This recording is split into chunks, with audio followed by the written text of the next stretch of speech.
ನಮಸ್ತೆ ವೀಕ್ಷಕರೇ, ಬೃಹತ್ ಜಾತಕಂ ವಿಶೇಷ ನೇರ ಪ್ರಸಾರ ಕಾರ್ಯಕ್ರಮಕ್ಕೆ ತಮ್ಮೆಲ್ಲರಿಗೂ ಪ್ರೀತಿಯ ಸ್ವಾಗತ. ನಾನು ಕಾವ್ಯ ಆಚಾರ್. ಎಂದಿನಂತೆ ಇಂದಿನ ದಿನದ ಪಂಚಾಂಗ, ದ್ವಾದಶ ರಾಶಿಗಳ ಫಲಾನುಫಲ ಹಾಗೆ ಇಂದಿನ ದಿನದ ವಿಶೇಷತೆಯ ಬಗ್ಗೆ ಗುರೂಜಿಯವರು ತಿಳಿಸ್ಕೊಡ್ತಾರೆ. ಗುರೂಜಿಯವರು ಈ ಕಾರ್ಯಕ್ರಮಕ್ಕೆ ಬರಮಾಡಿಕೊಳ್ತಾ ಈ ಒಂದು ಕಾರ್ಯಕ್ರಮವನ್ನು ಶುರು ಮಾಡ್ತಾ ಹೋಗೋಣ. ಈ ಒಂದು ಕಾರ್ಯಕ್ರಮದಲ್ಲಿ ಆಚಾರ್ಯ ಗುರೂಜಿಯವರಿದ್ದಾರೆ, ಮಾತನಾಡಿಸ್ತಾ ಹೋಗೋಣ. ಗುರೂಜಿಯವರೇ ನಮಸ್ತೆ, ಕಾರ್ಯಕ್ರಮಕ್ಕೆ ಸ್ವಾಗತ. ನಮಸ್ತೆ. ಅಸ್ಮದ್ ಗುರುಭ್ಯೋ ನಮಃ. ಅಖಂಡ ಮಂಡಲಾಕಾರಂ ವ್ಯಾಪ್ತಂ ಯೇನ ಚರಾಚರಂ ತತ್ಪದಂ ದರ್ಶಿತಂ ಯೇನ ತಸ್ಮೈ ಶ್ರೀ ಗುರವೇ ನಮಃ. ಅಪದಾಂ ಅಪಹರ್ತಾರಂ ಧಾತಾರಂ ಸರ್ವಸಂಪದಾಂ ಲೋಕಾಭಿರಾಮಂ ಶ್ರೀರಾಮಂ ಭೂಯೋರ್ಭೂಯೋ ನಮಾಮ್ಯಹಂ. ಮನೋಜವನ್ ಮಾರುತತುಲ್ಯ ವೇಗಂ ಜಿತೇಂದ್ರಿಯಂ ಬುದ್ಧಿಮತಾನ್ ವರಿಷ್ಠನ್ ವಾತಾತ್ಮಜನ್ ವಾರರ್ಯೂಥ ಮುಖ್ಯಂ ಶ್ರೀರಾಮಧೂತಂ ಶಿರಸಾ ನಮಾಮಿ. ಜೈ ಶ್ರೀಮನ್ನಾರಾಯಣ. ಗುರೂಜಿಯವರನ್ನ ಬರಮಾಡ್ಕೊಂಡಿದ್ದಾಯ್ತು. ಇಂದಿನ ದಿನದ ಪಂಚಾಂಗದ ಬಗ್ಗೆ ಗುರೂಜಿಯವರು ತಿಳಿಸ್ಕೊಡ್ತಾರೆ.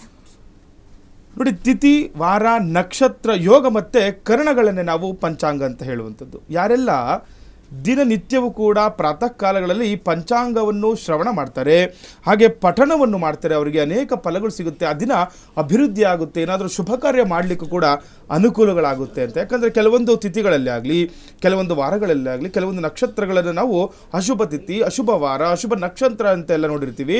ಅಂಥ ಒಂದು ಅಶುಭ ತಿಥಿಗಳಲ್ಲಿ ಕೆಲವೊಂದು ಪುಣ್ಯ ಕಾರ್ಯಗಳನ್ನಾಗಲಿ ಶುಭ ಕಾರ್ಯಗಳನ್ನಾಗಲಿ ಮಾಡಬಾರ್ದು ಅಂತ ಶಾಸ್ತ್ರ ಹೇಳ್ತಾ. ಹಾಗಾಗಿನೇ ನಿತ್ಯವೂ ಕೂಡ ಪ್ರಾತಃ ಕಾಲದಲ್ಲಿ ಯಾರೆಲ್ಲ ಈ ಪಂಚಾಂಗಗಳನ್ನು ಶ್ರವಣ ಮಾಡ್ತಾರೆ ಹಾಗೆ ಪಠಣವನ್ನು ಮಾಡ್ತಾರೆ ಕೂಡ ಅವರಿಗೆ ಅನೇಕ ಫಲಗಳು, ದಿನ ಅಭಿವೃದ್ಧಿ ಆಗುತ್ತೆ ಅಂತ ಕೂಡ ಹೇಳ್ಬೋದು. ಇವತ್ತು ಕ್ರೋಧಿನಾಮ ಸಂವತ್ಸರ ಇರುವಂಥದ್ದು. ಕ್ರೋಧಿನಾಮ ಸಂವತ್ಸರ ಉತ್ತರಾಗಿಣ ಶಿಶಿರ ಋತು ಮಾಘ ಮಾಸದ ಕೃಷ್ಣ ಪಕ್ಷದಲ್ಲಿ ಇರುವಂಥದ್ದು.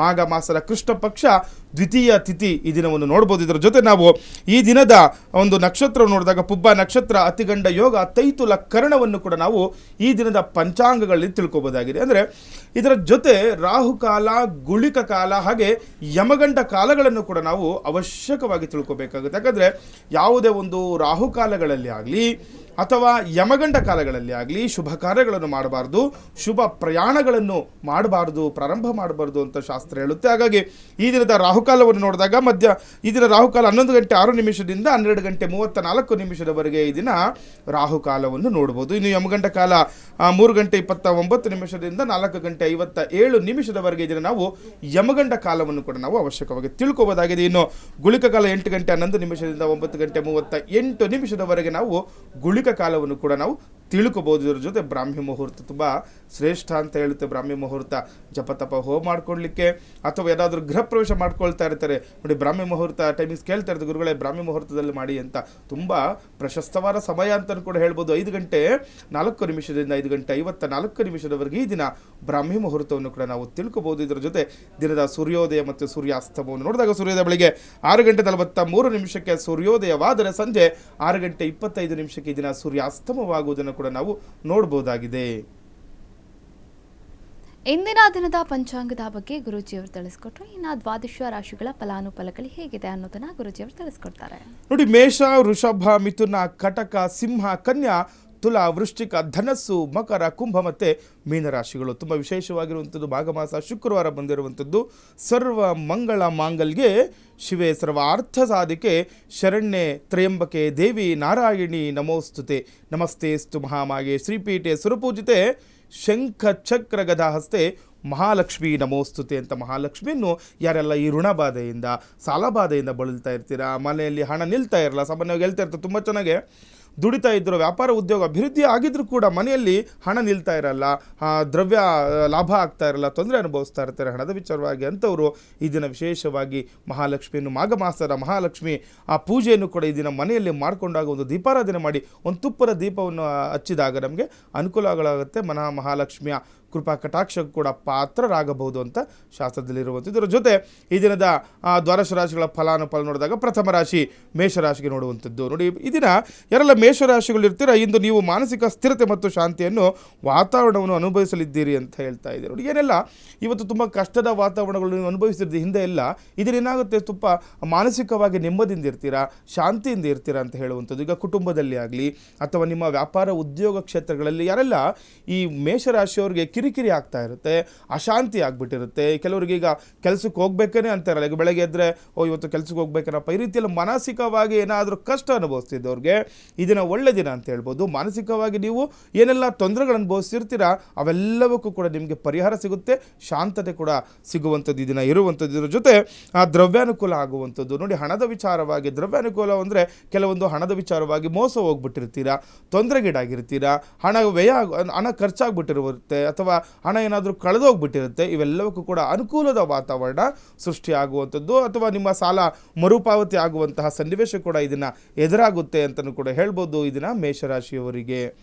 ಇನ್ನು ವೃಷಭ ರಾಶಿಯವರಿಗೆ ನೋಡಿದಾಗ ಇದನ್ನ ವ್ಯಾಪಾರಕ್ಕೋಸ್ಕರ ಸ್ನೇಹಿತರಿಂದ ನೆರವು ದೊರೆಯುತ್ತದೆ ಅಂತ ಹೇಳ್ತಾ ಇದ್ರು. ಯಾರೆಲ್ಲ ವೃಷಭ ರಾಶಿಗಳು ಇರ್ತೀರ, ಈ ದಿನ ಸ್ನೇಹಿತರಿಂದ ಅನುಕೂಲ ಅಂತ, ಜೊತೆಗಾರರಿಂದ ಆಗಲಿ ಅಥವಾ ಯಾವುದೋ ತುಂಬ ಇಷ್ಟ ಮಿತ್ರರಂತಲೂ ಕೂಡ ಹೇಳ್ತಾ ಇರ್ತೀವಿ, ಅವರಿಂದ ನಿಮಗೆ ಈ ದಿನ ನೆರವು ಸಿಗುವುದು, ಅನುಕೂಲಗಳಾಗ್ಬೋದು. ಒಳ್ಳೆಯ ಅವರ ಒಂದು ಮಾತುಗಳಿಂದ ಆಗಲಿ ಅಥವಾ ಏನೋ ಒಂದು ಹಣದ ವಿಚಾರವಾಗಿ ನಿಮ್ಗೆ ಅನುಕೂಲಗಳನ್ನು ಮಾಡ್ತಾರೆ ಅಂತಲೂ ಕೂಡ ಇರುವಂಥದ್ದು. ಅದರ ಜೊತೆ ಆ ಕೆಲಸದಲ್ಲಿ ಸಹೋದ್ಯೋಗಿಗಳೊಂದಿಗಿದ್ದ ವಿವಾದಗಳು ಕೂಡ ಅಂತ್ಯಗೊಳ್ಳುತ್ತೆ ಅಂತ ನೋಡಿ. ಯಾರೆಲ್ಲ ವೃಷಭ ರಾಶಿಗಳು ಇರ್ತೀರಾ, ಮಾಡುವಂತಹ ಕೆಲಸ ಕಾರ್ಯಗಳಲ್ಲಿ ಏನೋ ಒಂದು ವಿವಾದ ಆಗ್ಬಿಟ್ಟಿರುತ್ತೆ, ಏನೋ ಒಂದು ಜಗಳ ಮಾಡ್ಕೊಂಡ್ಬಿಟ್ಟಿರ್ತಾರೆ. ಯಾಕಂದರೆ ಇವಾಗ ದಿನನಿತ್ಯವೂ ಕೂಡ ಅವ್ರ ಮಕ್ಕ ನೀವು ನೋಡ್ತಾ ಇರ್ತಾರೆ, ನಿಮ್ಮನ್ನು ಅವ್ರು ನೋಡ್ತಾ ಇರ್ತಾರೆ, ಈ ರೀತಿಯಲ್ಲಿ ಇರುತ್ತೆ. ಯಾರ ಜೊತೆ ನೀವು ಕೆಲಸಗಾರರು, ನಿಮ್ಮ ಜೊತೆಗಾರರು, ಎಲ್ಲೋ ಒಂದು ಹತ್ರ ವ್ಯಾಪಾರ ಉದ್ಯೋಗರು ಅಥವಾ ಎಲ್ಲ ಒಂದು ಯಾವುದೋ ಒಂದು ಕಾರ್ಖಾನೆಗಳಲ್ಲಿ ಕೆಲಸ ಮಾಡ್ತಿರ್ತಾರೆ, ಜೊತೆಗಾರರ ಜೊತೆ ಕೆಲವೊಂದು ವಿಚಾರಕ್ಕೆ ಏನೋ ಮನಸ್ತಾಪ ಆಗಿರುತ್ತೆ.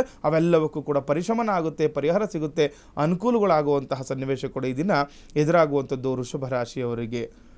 ಇನ್ನು ಮಿಥುನ ರಾಶಿಯವರಿಗೆ ನೋಡಿದಾಗ ಇದನ್ನು ಟೀಚಿಂಗ್ ವೃತ್ತಿಪರರಿಗೆ ಹೆಚ್ಚು ಒತ್ತಡ ಆಗೋ ತೊಂದರೆ ಅಂತ ಹೇಳುವಂಥದ್ದು. ಯಾರೆಲ್ಲ ಈ ಅಧ್ಯಾಪಕರಾಗಿರ್ತೀರಾ, ಟೀಚಿಂಗ್ ಮಾಡ್ತಾ ಇರ್ತೀರಾ, ಅವರಿಗೆ ಸ್ವಲ್ಪ ಒತ್ತಡದ ವಾತಾವರಣ ಸೃಷ್ಟಿಯಾಗುವಂಥದ್ದು. ಯಾವುದೋ ಒಂದು ವಿಚಾರಕ್ಕೆ, ಈಗ ಕೆಲವೊಂದು ಏನೋ ಒಂದು ವಿಚಾರ ಕುಟುಂಬದಲ್ಲಿನೋ ಅಥವಾ ಏನೋ ಒಂದು ಯಾವುದೋ ಒಂದು ವಿಚಾರಕ್ಕೆ ಮನಸ್ಸಿಗೆ ನೋವು ಮಾಡ್ಕೊಂಡ್ಬಿಟ್ಟಿರ್ತೀರ. ಇದರ ಜೊತೆ ನಿಮ್ಮ ಈ ಉದ್ಯೋಗ ಕ್ಷೇತ್ರದಲ್ಲಿ ಕೂಡ ಸ್ವಲ್ಪ ಒತ್ತಡ ಹೆಚ್ಚಾಗುವಂಥದ್ದು ಕೂಡ ಈ ದಿನ ಇರುತ್ತೆ, ಗಮನಿಸ್ಕೊಳ್ಬೇಕಾಗುತ್ತೆ. ಅದರಿಂದ ನೋಡಿಕೊಂಡು ದಿನವನ್ನು ಈ ದಿನ ಕಳ್ಕೋಬೇಕಾಗುತ್ತೆ. ಈ ಮಿಥುನ ರಾಶಿಯವರಿನ ಆರೋಗ್ಯ ಮತ್ತು ಉತ್ತಮವಾಗಿರುತ್ತದೆ ಅಂತ ಕೂಡ ಹೇಳ್ತಾ ಇದ್ದೀನಿ. ನೋಡಿ, ಆರೋಗ್ಯದ ವಿಚಾರವಾಗಿ ತುಂಬ ವಿಶೇಷವಾಗಿರುವಂಥದ್ದು. ಏನಾದರೂ ಆರೋಗ್ಯ ಸಮಸ್ಯೆ ಇತ್ತು, ಆರೋಗ್ಯ ಸಮಸ್ಯೆಯಿಂದ ಏನಾದರೂ ಬಳಲ್ತಾ ಇದ್ದರೆ ಮಿಥುನ ರಾಶಿಯವರಿಗೆ ದಿನ ಆರೋಗ್ಯ ಭಾಗ್ಯ ಸಿಗುವಂಥದ್ದು, ಆರೋಗ್ಯದ ವಿಚಾರವಾಗಿ ನಿಮಗೆ ಅನುಕೂಲ ಆಗುತ್ತೆ. ಯಾವುದೇ ಒಂದು ಆರೋಗ್ಯ ಸಮಸ್ಯೆ ತುಂಬ ದಿನದಿಂದ ಬಳಲ್ತಿರ್ತಿರಲ್ವ, ಅದಕ್ಕೆ ನಿಮಗೆ ಈ ದಿನ ಪರಿಹಾರ ಸಿಗುವಂತಹ ಲಕ್ಷಣಗಳು ಕೂಡ ಎದುರಾಗುವಂಥದ್ದು ನೋಡ್ಬೋದು ಮಿಥುನ ರಾಶಿಯವರಿಗೆ. ಇನ್ನು ಕರ್ಕಾಟಕ ರಾಶಿಯವರಿಗೆ ನೋಡಿದಾಗ ಈ ದಿನ ಕಟಕ ರಾಶಿಯವರಿಗೆ ಪ್ರಮುಖ ವ್ಯಕ್ತಿಯ ಪರಿಚಯದಿಂದ ಕೆಲಸ ಅನುಕೂಲ ಆಗುವಂಥದ್ದು. ಯಾರೆಲ್ಲ ಕರ್ಕಾಟಕ ರಾಶಿಗಳು ಇರ್ತೀರಾ, ಯಾರೋ ಒಬ್ಬ ಉನ್ನತವಾದಂತಹ ಅಧಿಕಾರಿಯಿಂದನೋ ಅಥವಾ ಒಬ್ಬ ಒಳ್ಳೆಯ ಒಂದು ಪ್ರಮುಖವಾಗಿರುವಂತಹ ವ್ಯಕ್ತಿಯಿಂದ ನೀವು ಅಂದುಕೊಂಡಂತಹ ಕೆಲಸ ಕಾರ್ಯಗಳಲ್ಲಿ ನೀವು ಯಶಸ್ಸನ್ನು ಪಡಿಬೋದು ಅಂತ. ಅಂದರೆ ಯಾರೋ ಒಬ್ಬರು ನೋಡಿ ಯಾವುದೋ ಒಂದು ಕೆಲಸ ಕಾರ್ಯ ಆಗ್ತಾ ಇರಲ್ಲ, ಅರ್ಧಕ್ಕೆ ನಿಂತೋಗಿರುವಂಥದ್ದು, ಏನೋ ವ್ಯಾಪಾರ ಉದ್ಯೋಗ ಮಾಡಬೇಕು ಅಂದ್ಕೊಂಡಿರ್ತೀರಾ ಅಥವಾ ಮನೆ ವಿಚಾರದಲ್ಲಿ ಏನೋ ಒಂದು ಅರ್ಧಕ್ಕೆ ನಿಂತೋಗ್ಬಿಟ್ಟಿರುತ್ತೆ, ಆದರೆ ಯಾವುದೋ ಒಬ್ಬ ವ್ಯಕ್ತಿಯಿಂದ ನಿಮಗೆ ಈ ದಿನ ಅನುಕೂಲ ಆಗುತ್ತೆ, ನೋಡ್ಕೊಳ್ಬೇಕು. ಇದರ ಜೊತೆ ಬಂಧುಗಳೊಂದಿಗೆ ಕೂಡ ಉತ್ತಮ ವಾತ್ಸಲ್ಯ ಹೆಚ್ಚಾಗುತ್ತೆ ಅಂತ ಹೇಳ್ತಾ ಇದೆ. ನಿಮ್ಮ ಜೊತೆಗಾರರ, ಬಂಧುಗಳೊಂದಿಗೆ, ನೆಂಟರಿಷ್ಟರೊಂದಿಗೆ ನಿಮ್ಮ ಸಂಬಂಧದಲ್ಲಿ ವಾತ್ಸಲ್ಯ ಕೂಡ ಹೆಚ್ಚಾಗುವಂಥದ್ದು, ನಿಮ್ಮ ಸಂಬಂಧ ಇನ್ನೂ ದೃಢವಾಗುವಂಥದ್ದು, ಬೆಳೆಯುವಂಥದ್ದು ಕೂಡ ಇದನ್ನು ನೀವು ಗೋಚಾರ ಫಲದಲ್ಲಿ ಅನುಭವಿಸಬಹುದಾಗಿದೆ ಕರ್ಕಾಟಕ ರಾಶಿಯವರಿಗೆ. ಇನ್ನು ಸಿಂಹರಾಶಿಯವರಿಗೆ ನೋಡಿದಾಗ ಉದ್ಯೋಗ ವ್ಯವಹಾರದಲ್ಲಿ ಲಾಭವೂ ದೊರೆಯುತ್ತದೆ ಅಂತ. ಯಾರೆಲ್ಲ ಸಿಂಹರಾಶಿಗಳು ಇರ್ತೀರಾ, ಮಾಡುವಂತಹ ಉದ್ಯೋಗದಲ್ಲಿ ವ್ಯವಹಾರದಲ್ಲಿ ಲಾಭಾಂಶ ನೀವು ಇದನ್ನು ಕಂಡುಕೊಳ್ಬಹುದಾಗಿದೆ. ಕೆಲವರು ಹೇಳ್ತಾ ಇರ್ತಾರೆ, ಗುರುಗಳೇ ನಾವೇನೇ ಕೆಲಸ ಮಾಡೋಕೆ ಹೋದ್ರೂ ಕೂಡ ತೊಂದರೆ ಆಗ್ತಾ ಇರುತ್ತೆ, ನಷ್ಟ ಆಗಿಬಿಟ್ಟಿರುತ್ತೆ. ಆದರೆ ಈ ದಿನ ನೋಡಿ ನಿಮಗೆ ತುಂಬ ವಿಶೇಷವಾಗಿರುವಂಥದ್ದು, ಮಾಡುವಂತಹ ವ್ಯಾಪಾರ ಉದ್ಯೋಗದಲ್ಲಿ ನಿಮಗೆ ಲಾಭದಾಯಕ ಆಗುತ್ತೆ, ನಿಮ್ಮ ವ್ಯಾಪಾರ ಚೆನ್ನಾಗಾಗುತ್ತೆ. ತುಂಬ ವಿಶೇಷವಾಗಿರುವಂತಹ ದಿನ, ಮಹಾಲಕ್ಷ್ಮಿ ಕೃಪಕಟಾಕ್ಷ ಕೂಡ ನಿಮಗೆ ಸಿಗುವಂಥದ್ದು. ಏನಾದರೂ ಈ ಹೆಣ್ಣು ದೇವರು, ಇಷ್ಟ ದೇವರು ಏನಾದರೂ ಇತ್ತು ಅಂದರೆ ಕುಲದೇವತೆಯಾಗಿ ಆ ದೇವರನ್ನು ಪ್ರಾರ್ಥನೆ ಮಾಡ್ಕೊಳ್ತಾ ಪ್ರಾರಂಭ ಮಾಡಿ ಕೆಲಸ ಕಾರ್ಯಗಳು ಸಿಂಹರಾಶಿಯವರಿಗೆ ತುಂಬ ಅನುಕೂಲದ ವಾತಾವರಣ ಕೂಡ ದಿನ ಸೃಷ್ಟಿಯಾಗುವಂಥದ್ದು. ಮನೆ ಅಥವಾ ಭೂಮಿ ಖರೀದಿ ಬಗ್ಗೆ ಆಲೋಚಿಸ್ತೀರಿ ಅಂತ ಹೇಳ್ತೇವೆ. ನೋಡಿ, ಮನೆ ಒಂದು ಏನೋ ತುಂಬ ದಿವಸ ಕನಸಾಗಿರುತ್ತೆ, ಒಂದು ಮನೆ ತಗೋಬೇಕು ಅಥವಾ ಒಂದು ನಿವೇಶನ ಖರೀದಿ ಮಾಡಬೇಕಂದ್ರೆ ಒಂದು ಭೂಮಿ ತಗೋಬೇಕು ಅಂದ್ಕೊಳ್ತಾ ಇರ್ತೀರಾ, ಕಾಲ ಕೂಡಿ ಬಂದಿರಲ್ಲ. ಆದರೆ ನೋಡಿ, ಮಾಘ ಮಾಸದ ಕೃಷ್ಣ ಪಕ್ಷದಲ್ಲಿ ನಿಮಗೆ ಕಾಲ ಕೂಡಿ ಬಂದಿರುವಂಥದ್ದು. ಸಿಂಹರಾಶಿಯವರಿಗೆ ಅನುಕೂಲದ ದಿನಗಳು ಕೂಡ ಮುಂದೆ ಇರುತ್ತೆ. ಸಿಂಹರಾಶಿ ಒಳ್ಳೆ ದಿನ, ರಾಜಯೋಗ ಕೂಡ ಬರುವಂಥದ್ದು. ಹಾಗಾಗಿ ನಿಮಗೆ ಅನುಕೂಲ, ಒಂದು ಮನೆ ಕಟ್ಟಬೇಕು ಅಂದ್ಕೊಂಡಿದ್ರು ಕೂಡ ಇನ್ನು ಮುಂದೆ ಮನಸ್ಸು ಮಾಡ್ಕೊಳ್ಳಿ, ತುಂಬ ವಿಶೇಷವಾಗಿರುವಂತಹ ಫಲಗಳು ಸಿಗುತ್ತೆ, ಎಲ್ಲವೂ ಕೂಡ ಅಭಿವೃದ್ಧಿ ಆಗುವಂಥದ್ದು ನೋಡ್ಬೋದು ಸಿಂಹರಾಶಿಯವರಿಗೆ.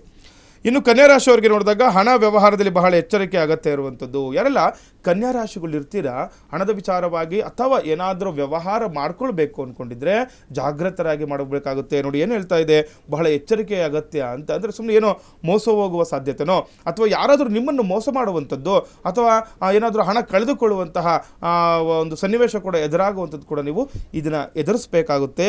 ಹಾಗಾಗಿ ವ್ಯವಹಾರದಲ್ಲಿ, ಹಣದ ವ್ಯವಹಾರದಲ್ಲಿ ವಿಶೇಷವಾಗಿರುವಂತಹ ಕಾಳಜಿಯನ್ನು ವಹಿಸಬೇಕು. ಇನ್ನು ಸಣ್ಣ ವ್ಯಾಪಾರಿಗಳು ಕೂಡ ಆದಾಯ ಕೊರತೆ ಇರುವಂಥದ್ದು, ಸಣ್ಣ ಪುಟ್ಟ ವ್ಯಾಪಾರದಲ್ಲಿ ಆದಾಯದ ಕೊರತೆ ಕೂಡ ಇರುತ್ತೆ. ಯಾರೆಲ್ಲ ಈಗ ಚಿಕ್ಕ ಪುಟ್ಟ ವ್ಯಾಪಾರಸ್ಥರು ಇರ್ತೀರಾ ಅವರಿಗೂ ಕೂಡ ಸ್ವಲ್ಪ ಆದಾಯದಲ್ಲಿ ಹಿನ್ನಡೆ ಉಂಟಾಗುವಂಥದ್ದು, ಕೊರತೆ ಉಂಟಾಗುವಂಥದ್ದು ಕೂಡ ನೋಡ್ಬೋದು ಕನ್ಯಾ ರಾಶಿಯವರಿಗೆ. ಇನ್ನು ಸ್ಕ್ರೀನ್ ಮೇಲೆ ಕಾಣಿಸ್ತಾ ಇರುವಂತಹ ನಂಬರ್ಗೆ ನೀವು ಕೂಡ ಕರೆ ಮಾಡಬಹುದು. ಗುರೂಜಿಯವರನ್ನ ನೇರವಾಗಿ ಭೇಟಿ ಮಾಡಬಹುದು. ಇದೇ ಬೆಂಗಳೂರಿನ ಅಂಚೆಪಾಳ್ಯದಲ್ಲಿ ಗುರೂಜಿಯವರ ಕಚೇರಿ ಕೂಡ ಇದೆ. ಕಚೇರಿಯಲ್ಲೂ ಕೂಡ ನೀವು ಗುರೂಜಿಯವರನ್ನ ನೇರವಾಗಿ ಭೇಟಿ ಮಾಡಬಹುದಾಗಿದೆ. ಹಾಗೆ ಸ್ಕ್ರೀನ್ ಮೇಲೆ ಕಾಣಿಸ್ತಾ ಇರುವಂತಹ ನಂಬರ್ಗೆ ಕರೆ ಮಾಡಿ ಇದೀಗ ನೇರ ಪ್ರಸಾರ ಕಾರ್ಯಕ್ರಮದಲ್ಲಿ ನಿಮ್ಮ ಸಮಸ್ಯೆಗಳ ಬಗ್ಗೆ ಪರಿಹಾರವನ್ನು ಕೂಡ ಕಂಡುಕೊಳ್ಳಬಹುದಾಗಿದೆ. ಇನ್ನುಳಿದ ರಾಶಿಗಳ ಫಲಾನುಫಲಗಳು ಹೇಗಿದೆ ಅನ್ನೋದನ್ನ ಗುರೂಜಿಯವರು ತಿಳಿಸ್ಕೊಡ್ತಾರೆ.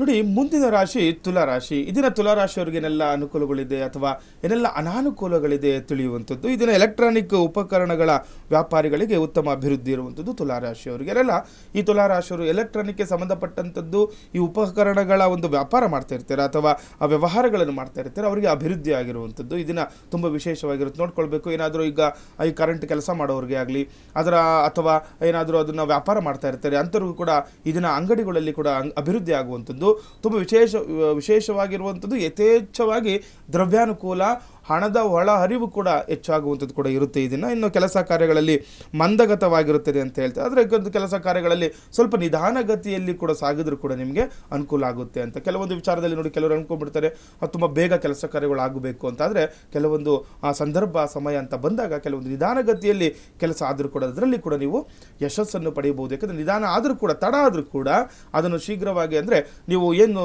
ತಲುಪಬೇಕಾಗಿರುವಂತಹ ಒಂದು ಗುರಿಯನ್ನು ಕೂಡ ನೀವು ತಲುಪ್ತೀರಾ ಅಂತ ಹೇಳುವಂಥದ್ದು. ಇದರ ಜೊತೆ ಅಮೂಲ್ಯ ವಸ್ತು ಕಳೆದುಕೊಳ್ಳುವ ಸಾಧ್ಯತೆ ಕೂಡ ಹೆಚ್ಚಾಗಿರುತ್ತೆ. ನೋಡಿ, ಆ ವಸ್ತುಗಳ ಬಗ್ಗೆ ಹೆಚ್ಚಿನ ಜಾಗೃತಿ ವಹಿಸಬೇಕಾಗುತ್ತೆ. ಇದನ್ನು ತುಲಾರಾಶಿಯವರು ಅಮೂಲ್ಯವಾದಂತಹ ವಸ್ತುವನ್ನು ಕಳೆದುಕೊಳ್ಳುವಂತಹ ಅವಕಾಶಗಳು ಹೆಚ್ಚಿದೆ ಅಂತ ತೋರಿಸ್ತಾ ಇದೆ ಜಾತಕ ಬಲದಲ್ಲಿ. ಹಾಗಾಗಿ ಕೆಲವೊಂದು ನಿಮ್ಮಲ್ಲಿರುವ ಒಂದು ಅಮೂಲ್ಯ ವಸ್ತುಗಳ ಬಗ್ಗೆ ನಿಗಾ ವಹಿಸಬೇಕು, ಜಾಗೃತರಾಗಿರಬೇಕು. ಸುಮ್ಮನೆ ಅದಕ್ಕೆ ಏನು ಬೇಜವಾಬ್ದಾರಿತನ ತೋಡಿದ್ರೆ ನೀವೇನಾಗುತ್ತೆ, ಕಳೆದುಕೊಳ್ಳುವಂತಹ ಸನ್ನಿವೇಶ ಕೂಡ ಇದನ್ನು ಎದುರಾಗುವಂಥದ್ದು ತುಲಾರಾಶಿಯವರಿಗೆ. ಇನ್ನು ವೃಶ್ಚಿಕ ರಾಶಿಯವರಿಗೆ ನೋಡಿದಾಗ ಖರೀದಿ ಮಾಡಲು ಅಥವಾ ಯೋಜನೆ ಆರಂಭಿಸಲು ಇಂದು ಬಹು ಪ್ರಶಸ್ತವಾದ ದಿನ ಅಂತ ಹೇಳ್ತಾ ಇದ್ದಾರೆ. ಯಾರೆಲ್ಲ ವೃಶ್ಚಿಕ ರಾಶಿಗಳು ಇರ್ತೀರಾ, ತುಂಬ ಒಳ್ಳೆ ದಿನ ಅಂತ. ಅಂದರೆ ಶುಕ್ರವಾರ ನೋಡಿ ದ್ವಿತೀಯ ಇರುವಂಥದ್ದು. ಏನು ಖರೀದಿ, ಯಾವುದೊಂದು ಭೂಮಿ ತಗೋಬೇಕು ಅಂದ್ಕೊಂಡಿರ್ತೀರಾ, ಒಂದು ಮನೆ ಕಟ್ಟಬೇಕು ಅಂದ್ಕೊಂಡಿರ್ತೀರಾ, ಮನೆ ಅಥವಾ ಯಾವುದೊಂದು ವಾಹನ ಖರೀದಿ ಮಾಡಬೇಕು ಅಂದ್ಕೊಂಡಿರ್ತೀರಲ್ಲ, ತುಂಬ ಒಳ್ಳೆ ದಿನ ಅಂತ ಹೇಳ್ತಾ ಇದೆ. ಪ್ರಶಸ್ತವಾಗಿರುವಂತಹ ಕೃಷ್ಣ ಪಕ್ಷದಲ್ಲಿ ನಡೀತಿರುವಂಥದ್ದು, ಮಾಘ ಮಾಸ ರಾಜಯೋಗ ಕೂಡ ಇರುವಂಥದ್ದು. ಯಾವುದೇ ಒಂದು ಕೆಲಸ ಕಾರ್ಯಕ್ಕೆ ನೀವು ಕೈ ಹಾಕಬೇಕು ಅಂದ್ಕೊಂಡಿದ್ರೆ ಅವಶ್ಯಕವಾಗಿ ಮಾಡ್ಕೊಳ್ಳಿ, ತುಂಬ ವಿಶೇಷವಾದ ಫಲ ಸಿಗುತ್ತೆ. ಯಾಕಂದರೆ ಒಳ್ಳೆ ದಿನಗಳಲ್ಲಿ ಒಳ್ಳೆಯ ಶುಭ ಕಾರ್ಯಗಳನ್ನು ನಾವು ಪ್ರಾರಂಭ ಮಾಡಿದಾಗ ಮುಂದಿನ ದಿನಗಳು ಕೂಡ ಅದು ಅಭಿವೃದ್ಧಿ ಆಗುತ್ತೆ ಅಂತ ಹೇಳ್ತಾ ಇದೆ. ಇದರ ಜೊತೆ ಆಧ್ಯಾತ್ಮಿಕ ಒಲವು ಕೂಡ ಹೆಚ್ಚಾಗುತ್ತೆ ಇದನ್ನು ಹೇಳ್ತಾ ಇರುವಂಥದ್ದು. ಅಂದರೆ ಒಂದು ಪೂಜೆ ಪುನಸ್ಕಾರದಲ್ಲಿ ಆಗಲಿ, ಯಾವುದೋ ಒಂದು ದೇವಸ್ಥಾನಕ್ಕೆ ಹೋಗುವ ಒಂದು ದೃಷ್ಟಿಯಿಂದ ಆಗಲಿ ನಿಮ್ಮಲ್ಲಿ ಆಧ್ಯಾತ್ಮಿಕ ಒಲವು ಹೆಚ್ಚಾಗುವಂಥದ್ದು ಕೂಡ ನೀವು ಇದನ್ನು ಗಮನಿಸಬಹುದಾಗಿದೆ ಈ ದಿನ ವೃಶ್ಚಿಕ ರಾಶಿಯವರು.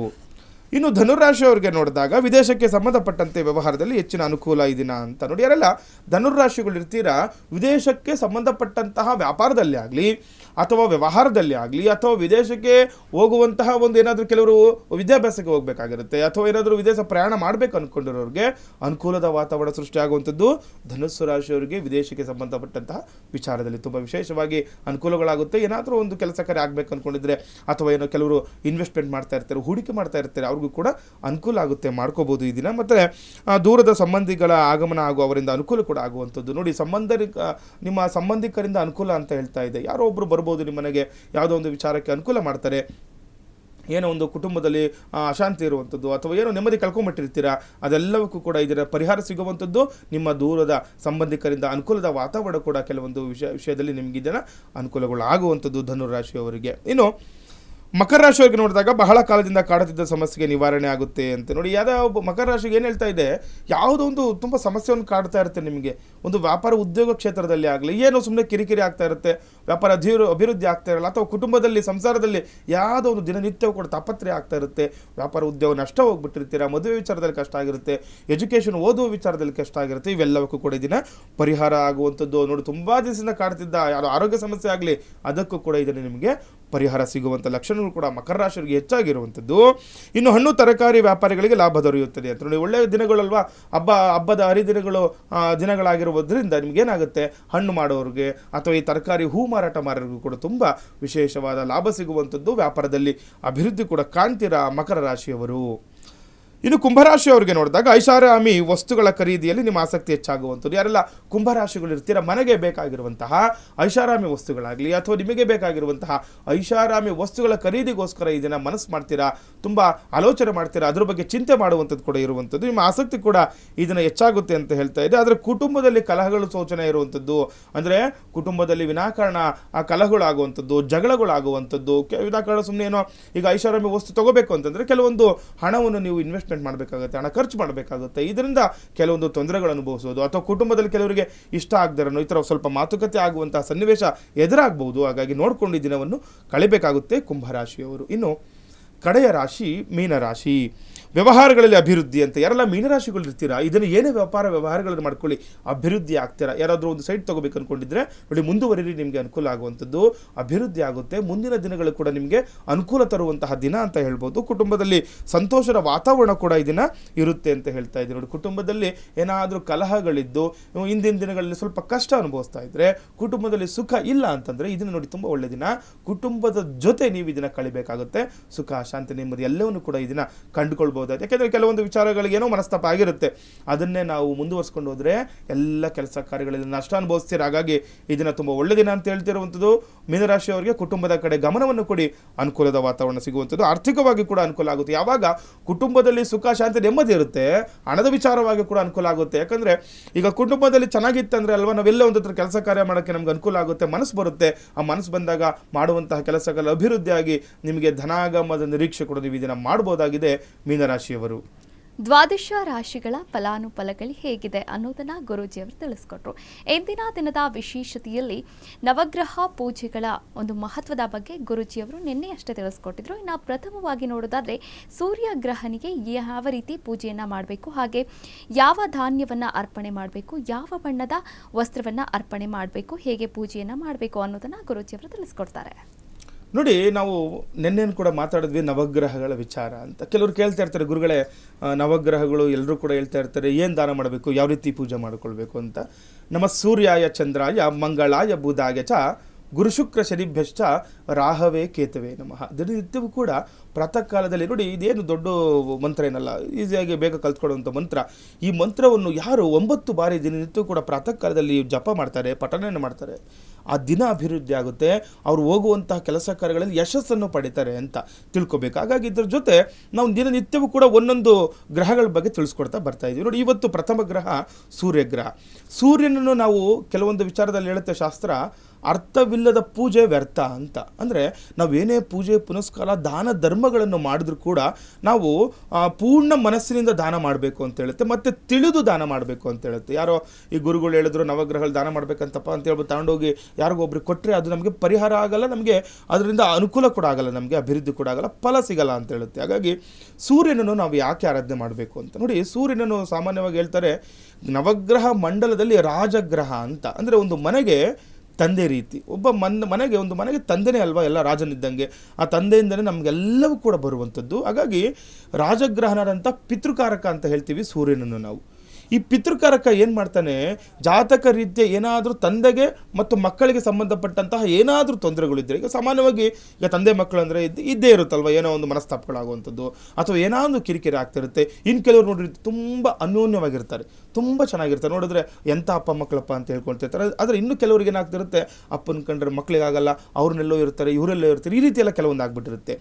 ಇವೆಲ್ಲ ದೋಷ ಪರಿಹಾರಗಳಾಗಬೇಕು. ಯಾಕಂದರೆ ಈಗ ತಂದೆ ಆಗಲಿ ಮಕ್ಕಳಾಗಲಿ ಏನು ಅವರೇನು ಪೂರ್ವ ಜನ್ಮದ ಪುಣ್ಯದಿಂದ ಅಂತ ಹೇಳುತ್ತೆ ನೋಡಿ. ಋಣಾನುಬಂಧ ರೂಪೇಣ ಪಶುಪತಿ ಸುತಾಲಯ ಅಂತ. ಒಂದು ಮಗು ಹುಟ್ಟಬೇಕಂದ್ರೂ ಕೂಡ ಋಣ ಇರಬೇಕು. ನಾವು ಎಷ್ಟೋ ಪೂರ್ವ ಜನ್ಮದ ಪುಣ್ಯದಿಂದ ನಮಗೆ ಒಂದು ಮಗಳಾಗಲಿ ಒಂದು ಮಗ ಆಗಿ ಜನನ ಆಗಿರುತ್ತೆ ನಮ್ಮ ವಂಶದಲ್ಲಿ. ಈ ರೀತಿ ಇರುವಾಗ ತಂದೆಯಿಂದ ದೂರ ಇರುವಂಥದ್ದು ಅಥವಾ ಪಿತೃದೋಷಗಳು ಬರುವಂಥದ್ದು. ಒಂದು ಜಾತಕದಲ್ಲಿ ಪಿತೃದೋಷ ಇತ್ತಂದರೆ ಒಂದು ಅಕಾಲಿಕ ಒಂದು ದುರ್ಮರಣ ಕೂಡ ಹೊಂದುವಂಥದ್ದು ಕೂಡ ಇರುತ್ತೆ. ನಾವು ನೋಡ್ತಾ ಇರ್ತೀವಿ ಕಂಟಕ ದೋಷ ಅಂತ. ಏನಾದರೂ ಪಿತೃಕಂಟಕ ಏನಾದರೂ ಇತ್ತು ಅಂತಂದರೆ ಜಾತಕ ರೀತಿಯ ಕೆಲವೊಂದು ದೂರ ಆಗ್ಬಿಡುವಂಥದ್ದು ಅಥವಾ ಮಗು ಕಳೆದೇ ಹೋಗುವಂಥದ್ದು, ಈ ರೀತಿಯೆಲ್ಲ ನಾವು ನೋಡಿರ್ತೀವಿ ಸಾಮಾನ್ಯವಾಗಿ. ಈ ರೀತಿ ಇರುವಂತಹ ದೋಷಗಳು ನಿವಾರಣೆ ಆಗಬೇಕು. ಇದರ ಜೊತೆ ಪಿತೃಗಳಿಗೆ ಏನು ನಾವು ಸಾಮಾನ್ಯವಾಗಿ ನಮ್ಮ ಹಿರಿಯರು ನಾವು ಸತ್ತ ಮೇಲೆ ಅವ್ರನ್ನ ಪಿತೃಗಳು ಅಂತ ಹೇಳ್ತೀವಿ. ಪಿತೃಪೂಜೆ, ಈ ಪಿತೃಪಕ್ಷಗಳಲ್ಲಿ ನಾವು ಸಾಮಾನ್ಯವಾಗಿ ಅವರಿಗೆ ಒಂದು ನೈವೇದ್ಯ ಮಾಡುವಂಥದ್ದು, ಎಡೆ ಇಡೋದೆಲ್ಲ ಮಾಡ್ತಾ ಇರ್ತೀವಿ.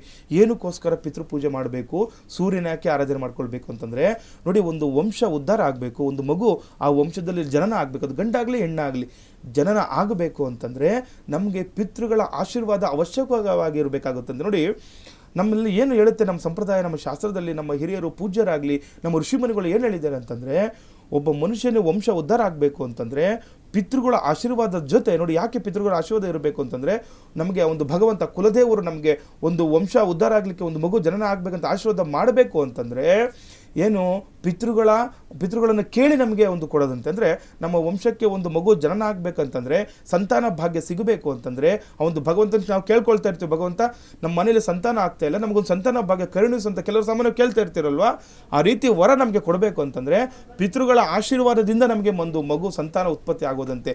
ಭಗವಂತ ದೇವರು ಕೊಡಬೇಕಾದ್ರೂ ಕೂಡ ಪಿತೃಗಳನ್ನು ಕೇಳಿ ಕೊಡ್ಬೋದು. ಯಾಕಂದರೆ ಈ ವಂಶಕ್ಕೆ ಯೋಗ್ಯತೆ ಇದೆಯೇ, ಅವರು ಒಂದು ದೇವರನ್ನು ಆರಾಧನೆ ಮಾಡ್ತಾ ಇದ್ದಾರೆ. ನೋಡಿ, ಈ ದೇವಾರಾಧನೆ ತುಂಬ ವಿಶೇಷವಾಗಿರುವಂಥದ್ದು. ನಾವೀಗಲೂ ಕೂಡ ನಮ್ಮ ಪಿತೃಗಳು ಯಾವ ದೇವರ ಆರಾಧನೆ ಮಾಡಿರ್ತಾರೆ ಅದನ್ನೇ ನಾವು ಮಾಡ್ತಾ ಇರುವಂಥದ್ದು.